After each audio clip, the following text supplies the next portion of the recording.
A killer's pleasure up close. Nice and personal. Intrinsic. By Justus Strong 74. He now had his project. He owned its demise. The view looking down upon her was beautiful and sick. A bit like him, some would say. But he didn't care at all. Not for all the tea in China. Looking up back at him, he could see the misery and gloom of impending realisation of endgame. He was master and lord. He was now her god, and he didn't care about her feelings. No way. She was all mixed up and bent. He just wanted to straighten her out. He wanted to be her saviour of death. There she lay, all pathetic and lost, all broken and weary, coming in and out of her consciousness, trying to believe her dream of safety and salvation was a possible slumber of realisation, not just some damn hellish nightmare of her reality. A sad loss of her potential productive existence moving forward in her struggle of her daily bread and life. She lay, legs akimbo, oh so vulnerable and meek.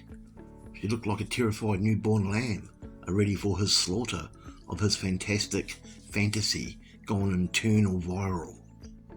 You see, it was always just in his head, this dream of destruction and death, but now it was showtime, and by crikey he was about to win an Academy Award, and her lot? Just a small cameo in his grand scheme of madness, now his amazing ballad of a long movie. Yes, he would achieve an Oscar all right, he would be famous. She just discarded like the trash he had forgotten to put out for the second day in a row now. He must be more consistent with his chores. Maybe his double life / occupation was becoming like him, a big compulsion of dirty, addictive, lustful destruction and bedrock. You see, his hunger for this lifestyle was so bloody repetitious and strong that he could hardly go anywhere now without thinking of pouncing on prey. Her demise was his core value of impact, and she would always become part of his disease forever.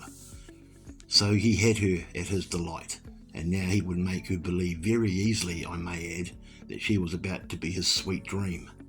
You see, his nightmares were vague, and his king pastime was overcoming his mundane, morose, robotic drudgery of Lifespan Incorporated.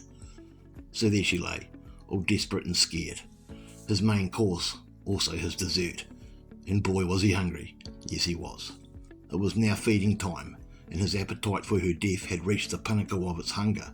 It was time to say goodbye for now and forever to her unexpected journey into the cosmos of afterlife.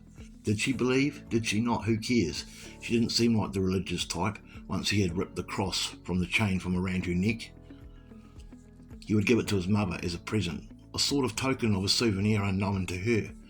If only she knew what he was doing, she would disown him in a heartbeat forever. Now did lay this once upright woman of the world, now just as soon to be become corpse of unfulfilled potential. He got up real close to her face and kissed her gently on those pretty pink lips. It was his way of asking for her consent, even though she had no choice in this endgame of illegal capture and kill. She would be his second one now. Boy, it was getting highly addictive. His drive, the hopeless look of her bloody, messy, unkept, death-shaking froze. He owned her soul now. He was her Christ delight. He was her devil in the night.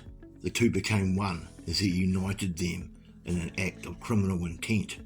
Murder the conviction of court, but his conviction was her eyes slowly losing their light as he snuffed out her life force, as he slowly but carefully cut open her throat, ear to beautiful ear, just like a pig at the slaughterhouse, just not so noisy and not so brutal. He would never forget this one, for she just had the look he had always wanted to see, that sad look of goodbye, set free from her dream of life, but forever in his nightmares of pleasure. The blood ran down her neck, forming a necklace, not as beautiful as the one which had the cross, but a vivid epitaph of her demise in real time, for his memory, forever. Thanks for listening.